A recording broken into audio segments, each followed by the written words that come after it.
আজকে বানাবো আলু পোস্ত। আলুগুলো কেটে ভালো করে জল দিয়ে আগে ধুয়ে নেব। জল দিয়ে ধুয়ে একটা ঝুড়িতে জলগুলো ঝরতে দেবো।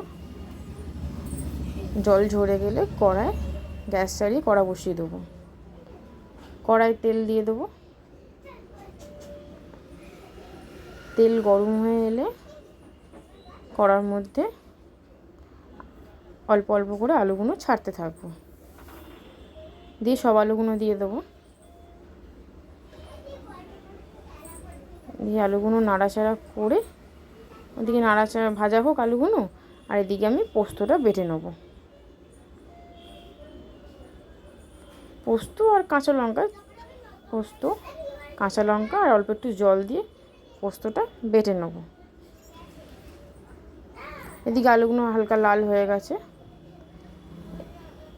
এবার আলুগুলোর মধ্যে অল্প অল্প একটু করে নুন, হলুদ গুঁড়ো, কাশ্মীরি লঙ্কা গুঁড়ো,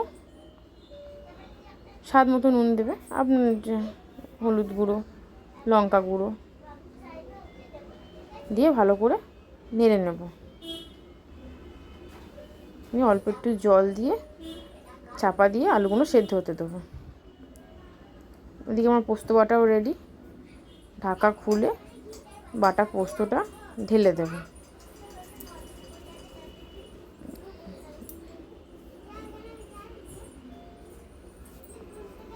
দিয়ে নাড়াচাড়া করে এবার জলটাকে মেরে নেব।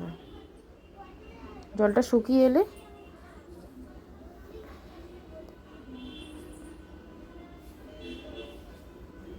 জলটা আস্তে আস্তে শুকিয়ে আসছে। এবার উপর দিয়ে একটু কাঁচা সর্ষের তেল ছড়িয়ে দেবো। দিয়ে আবার একটু নেড়ে এবার নামিয়ে দেবো।